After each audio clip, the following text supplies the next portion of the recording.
والله زمان يا غزل المحلة. غزل المحلة خلص على الزمالك بهدفين وكانوا سبب في إقالة المدير الفني فيريرا لنادي الزمالك وجابوا بداله أسامة نبيه. الأهلي بيحلق على صدارة الدوري، مستمر في النتائج الجميلة اللي بتسعد جمهوره. فاز النهاردة على بنك الأهلي بهدف محمد شريف المخيف اللي عاد للتهديف من محطة الزمالك. كلادنبرج جاب آخره، قدم استقالة وساب الدنيا ومشي. الراجل جاي عشان يطور ولا لحق يطور ولا لحق يعمل اي حاجة. الراجل اتشتم اتهان، قال لك بس كفاية عليا كده، حتى اتحاد الكورة ما بيساندنيش، قام جاي مقدم استقالته وساب الدنيا خالص ومشي. عندنا تفاصيل كتير النهارده عن ماتش غزل المحلة والزمالك وقصة كلادنبرج، وعندنا تفاصيل ماتش الاهلي مع بنك الاهلي. هنتكلم في كل حاجة مع بعض. انا باسم المراكبي وده الدوري المحلي على الكنبة. ادخل اعمل اللايك والسبسكرايب عشان تكون من ضمن رحلتنا ل 10,000 قبل كاس العالم للأندية،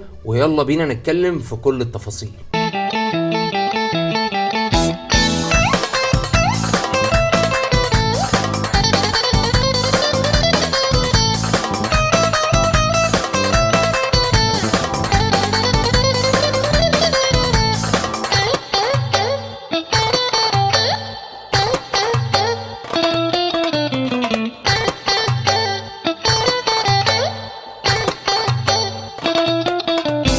كلادنبرج قرر الرحيل. الراجل اتشتم، اتهان، اتقال عليه انه شاذ، اتقال عليه كل حاجه تسيء للبشريه في قناه نادي الزمالك. الراجل حتى ما لقاش اي مسانده من اتحاد الكوره، لا اتحاد الكوره طالع يقول لك احنا ساندناه، ما حدش فينا سابه، احنا وقفنا معاه. الراجل قدم فعلا شكوى رسميه للفيفا في اللي اتقال في حقه. ده راجل جاي يطور المنظومه التحكيميه، لان احنا عندنا اخر 3-4 سنين كان عندنا كوارث تحكيميه مع رؤساء اللجان اللي كانوا ماسكين الاول. شفنا قفل الحنفيه الاحتواء، ما عادش في حاجه اسمها روح الفار والبروتوكول ومش البروتوكول، الحاجات اللي كنا بنسمعها الاول.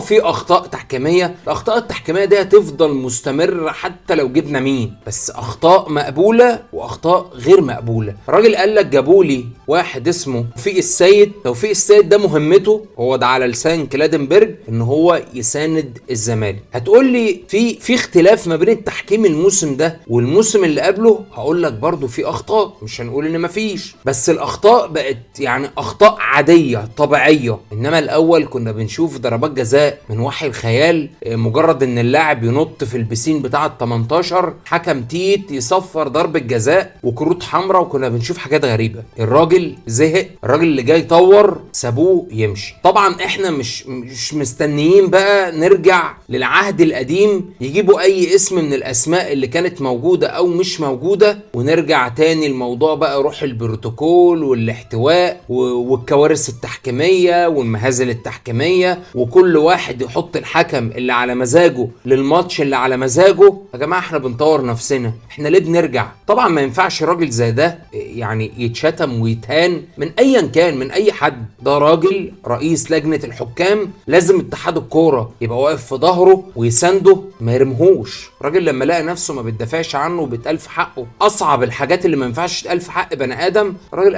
قال لك لا على ايه؟ قام جاي مقدم استقالته وسايب الدنيا كلها وماشي. عامه هنشوف الفتره اللي جايه ايه اللي هيدور في التحكيم، ايه اللي هنشوفه الايام اللي جايه، ربنا يستر. ونيجي بقى لماتش غزل المحله والزمالك. الماتش اللي غزل المحله فعلا خطف فيه الزمالك. تقول لي خطف في الزمالك ازاي؟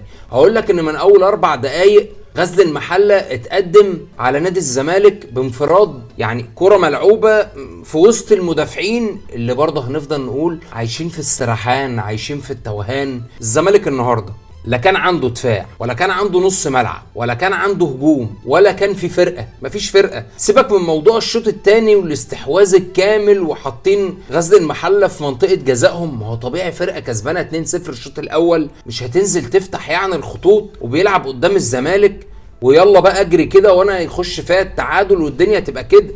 لا، لازم هحافظ، اكيد لازم هنزل احافظ على الجونين اللي انا جبتهم. الزمالك اتخطف في الاول في جون معمول لوب من فوق محمد عواد اللي طالع اكنه شايل شومه وداخل على اللاعب يديها له، ولو ما كانش طلع او اخر نفسه ممكن كان محمد عبد الغني او حسام عبد المجيد او اي حد من المدافعين اللي ورا كان لحق عمل اي حاجه، كان ضرب اللاعب وخد كارت احمر، كان ممكن يحصل اي حاجه تانية. نيجي بعد كده احمد الشيخ اللاعب المميز هداف الدوري، صاحبي واخويا اللي بصراحه فرحان له جدا جدا بالمستوى اللي هو عامله. خد رؤى حته كوبري، لا ده نفق مش كوبري، وقام جاي معدي ولاعب الكرة اسيست من ورا مدافعين الزمالك. انا قلت قبل كده لو الناس تراجع الحلقات اللي فاتت، عاوز تكسب الزمالك يا تلعب من العمق من ورا المدافعين يا تعمل كروسات عرضيه من الجناب في ظهر المدافعين. مشكله خط ظهر الزمالك انه مكشوف، بيلعب دفاع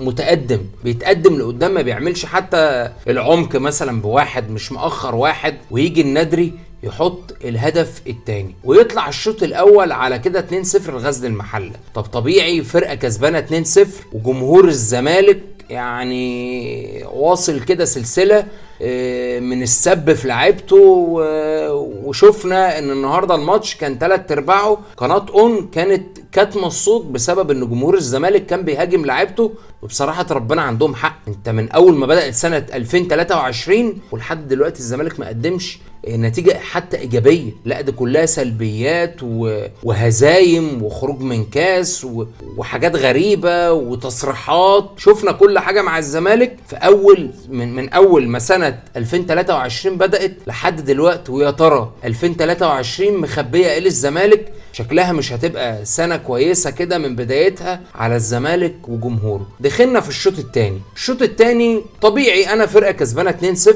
لازم هنزل ادافع قدام الزمالك. الزمالك استحوذ، لاعب بيلعب في اليمين نجيبه شمال، ولاعب في الشمال نجيبه يمين، كل ده وتغييرات، وده طلع وده نزل ولا اي جديد.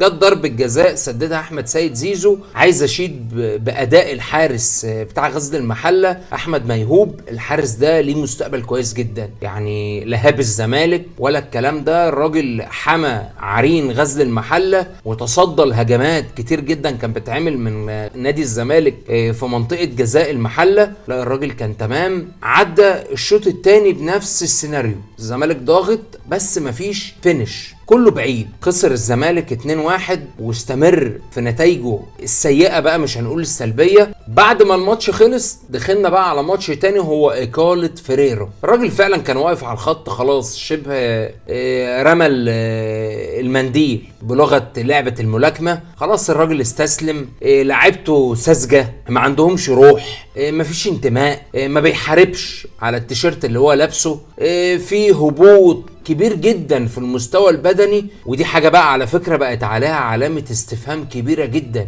طب هتيجي تقول لي ليه بدأنا نوصل بموضوع المعدل البدني بينزل؟ هل الكلام اللي الإدارة قالته على لاعيبتهم كان صح ولا مش صح؟ طب في ناس كانت بتاخد منشطات، ناس بطلت المنشطات، الموضوع بقى مكشوف للكل. لا فعلا لعيبة الزمالك واقعة، محتاجين يراجعوا نفسهم. لو الزمالك مشي بالمنظر ده، الزمالك النهارده رسمي بقيت في المركز الخامس، بينك وما بين المركز السادس نقطة واحدة، وكمان المركز السابع بينك وما بينه نقطة. يعني اي نتيجة سلبية تاني، اي حاجة هتحصل مش مظبوطة، هتبص تلاقي نفسك سابع وثامن، وممكن تنزل بقى مع الدراويش تبدأ تكافح معاهم في مرحلة الهبوط. لا فعلا الله يكون في عون جمهور نادي الزمالك. بعد الماتش بقى قرارات بالجملة من مجلس إدارة الزمالك. أسامة نبيه المدير الفني لنادي الزمالك، طيب خد بقى الجامدة والكبيرة، أسامة نبيه ما معهوش رخصة تدريب برو. يعني ايه رخصة تدريب برو؟ من الاتحاد الأفريقي، بمعنى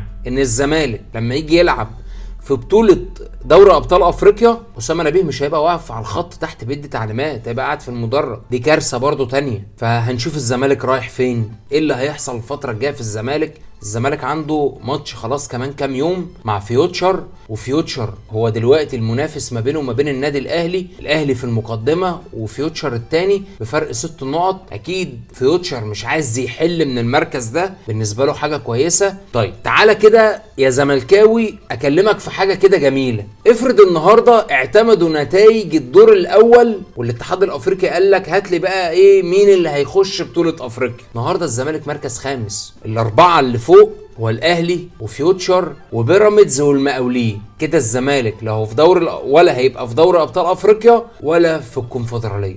ونقفل قصه الزمالك ونشوف ايه اللي هيحصل الفتره الجايه في الزمالك بعد المهازل اللي بتحصل دي كلها. هنشوف ايه اللي هيجرى للزمالك. نخش بقى على النادي الاهلي صاحب الصداره. القطر بتاع النادي الاهلي مستمر وبياخد كل ماتش محطه، وخد النهارده ماتش البنك الاهلي استعداد قبل ما يسافر لكاس العالم للانديه. النهارده المدرب قرر مارسيل كولر قرر ان هو يريح لعيبه كتير جدا. قال لك عشان ما اخشش في حته اصابات. الراجل فعلا فكر صح. جه مستر كولر قال لك ان انا اريح لعيبتي واجرب برضه ادي فرصه لعيبه تانية ما بتشاركش او بتشارك على فترات قليله، نشوف الدنيا فيها ايه. اللي عاجبني بقى النهارده بقى ايجابي فعلا في الاهلي هو خط نص الاهلي. خط نص الاهلي عنده ما شاء الله خط نص قوي، خط وسط يعتمد عليه. وبعد التعاقد مع مروان عطيه على فكره لعيب مميز جدا وهيبقى ليه شأن كبير جدا في الاهلي. وخالد عبد الفتاح اللي لعب ماتش الزمالك عمل ماتش ولا اروع ولا اجمل وبيستمر النهارده. الراجل لعب في مركز الجناح اليمين ولعب الماتش اللي فات قلب دفاع مساك ولعب النهارده كمان ناحيه الشمال. يبقى احنا معانا حته جوكر كده في الدفاع في النادي الاهلي خالد عبد الفتاح. وبالمناسبه الراجل خد بعد الماتش مان اوف ذا ماتش رجل المباراه، ودي حاجه جميله جدا ان بعد تاني ماتش ليه مع النادي الاهلي ياخد حاجه زي كده. دي روح ودفع عليه. النهارده الاهلي كسب بطريقه حلوه قوي. الاهلي كان عنده مشكله الاول لما كنا بنتكلم في حته ايه الحته النقص الهجومي، كان عنده مشكله. الاهلي النهارده بقى خط وسطه هو كلمه السر. في ماتش الزمالك كان خط النص كلمه السر في تكمله حمدي فتحي لقدام.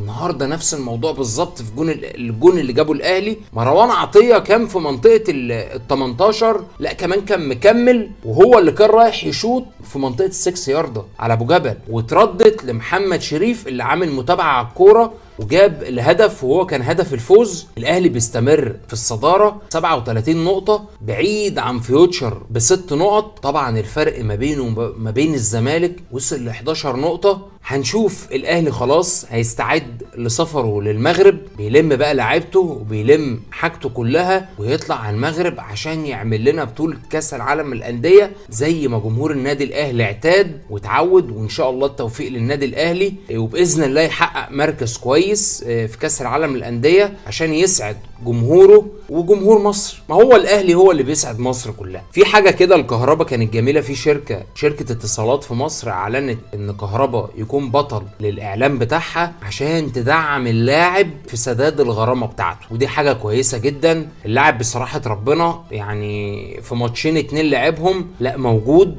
وهيكمل ومستمر.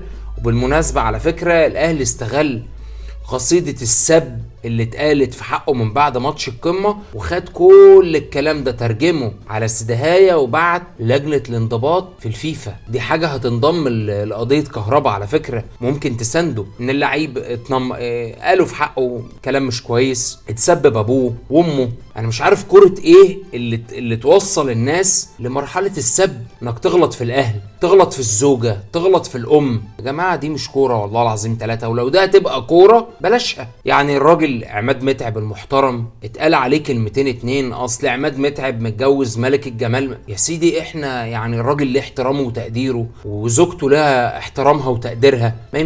ما ينفعش توصل الحالة في مصر لدرجة الاهانة والسب في الاهل عشان خاطر ماتش كورة. لا خلاص بلاها الكورة خالص مادام الموضوع هيوصل لسب وشتيمة وكلام ما ينفعش الناس تسمعه. احنا خلاص تعودنا على حاجة زي دي، ويا ريت الفترة الجاية نشوف حاجة احسن من كده. نتمنى ان احنا ما يكونش عندنا الكلام ده كله. وبكده يبقى وصلنا لنهاية الكلام ولنهاية حلقتنا. اوعى بقى تنسى اللايك والسبسكرايب، احنا بنجيب لكم كل جديد اهو. في حلقة جاية ان شاء الله هنتكلم فيها عن تفاصيل اكتر وحاجات اكتر. هنغطي ان شاء الله تخطيط سفر النادي الاهلي للمغرب، هيكون معانا التفاصيل كلها عشان تكونوا متابعينا بكل جديد. ولو عايز بقى تتفرج على فيديوهات قديمة للدوري المصري هتشوفها من هنا، ولو فاتك فيديوهات من الدوري الانجليزي والكرة السخنة مع حازم البيومي هتشوفها من هنا. ويلا سلام.